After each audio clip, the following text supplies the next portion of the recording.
Dark sides of living in Newfoundland. Today's video is all about Newfoundland, a province on the easternmost edge of Canada, known for its rugged beauty and distinctive culture. While we often recommend calling Newfoundland home, there's more to life here than meets the eye.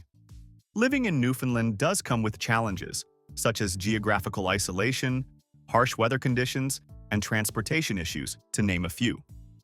In this video, we explore some of the less discussed aspects of living in Newfoundland. Enjoy the video, and please share your thoughts in the comments below. 5. Transportation.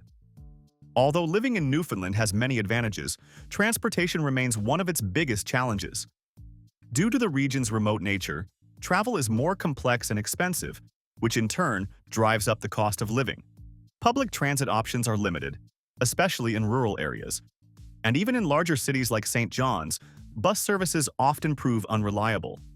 Many residents who rely on buses to transport goods find the process both complex and costly, directly affecting product availability and pricing.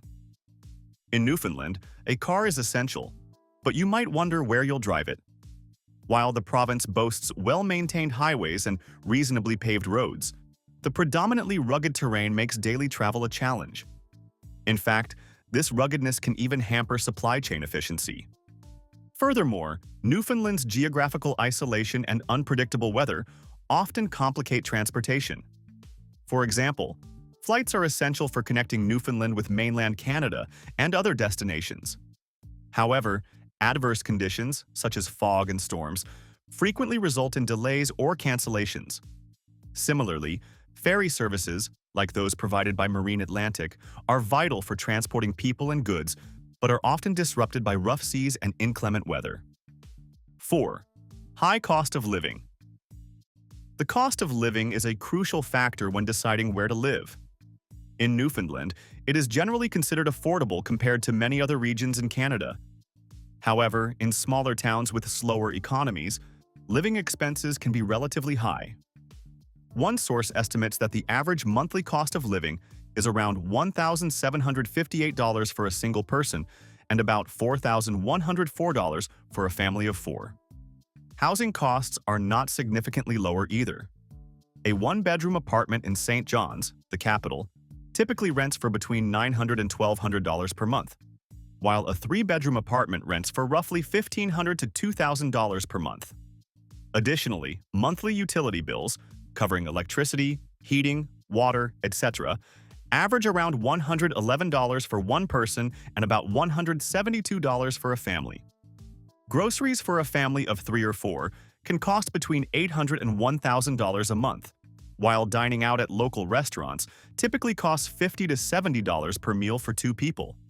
Public transportation expenses range from $65 to $80 per month, which is one reason why owning a car is common among families in Newfoundland. 3. Geographical isolation. Newfoundland is an island, which naturally means you should expect some degree of isolation. Depending on your personality, this isolation can be either a welcome change or a notable drawback. However, it does present several significant challenges. One major challenge is transportation and logistics. Because the movement of goods and passengers relies heavily on air and sea routes, higher costs and delivery delays are inevitable, affecting everything from groceries to construction materials. Additionally, the province's isolation limits access to essential services. Fewer specialists and facilities mean that residents often need to travel long distances to receive certain medical treatments, and opportunities for higher education are similarly scarce. This can make it difficult for professionals to decide to work here unless they receive extraordinary financial incentives. Economic diversification is also negatively impacted. Although sectors like fishing, oil, and tourism thrive, industries that depend on close proximity to other businesses, such as manufacturing or technology, find fewer opportunities here. This, combined with a trend of rural-urban migration, often results in younger people leaving to seek better job prospects and amenities found in larger mainland cities. 2. Difficult to make friends. Residents of Newfoundland are renowned for their friendliness and exceptional hospitality, especially toward visitors and short-term tourists. The warm welcome you receive here is something truly unique, earning the locals the affectionate nickname Newfies. However, it's a different ballgame for those moving to the province on a permanent basis. You may find a true sense of community throughout the entire province, but that doesn't translate to an ease of striking, lasting, and exciting friendships. They may be friendly, but they're not necessarily your friends. Of course, as with any new community, it can take some time to build deeper connections with Newfoundlanders, as residents of Newfoundland are called. When you move there, you'll need to get used to being named CFA or a mainlander. You'll need to also learn to break in and be assimilated into their tight-knit culture. Though it's always hard in the beginning. Yet, it's something you'll enjoy once you make it. While you must come to terms with the fact that you're an outsider for now, you'll learn everything about the island in the meantime. You'll see that everyone you interact with will be kind and helpful. Because of the slower pace of life and great work-life balance, things move a little differently in Newfoundland. 1. It's also windy. Although Newfoundland is a highly livable province, you should carefully consider its weather before deciding to move here. As an island, Newfoundland experiences unpredictable weather patterns that can change rapidly.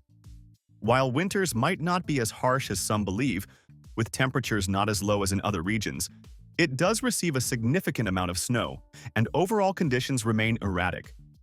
Be sure to factor these weather challenges into your plans. But more disturbing is that it's very windy, as Newfoundland is known for its windy weather. This has a direct connection to its location in the North Atlantic Ocean.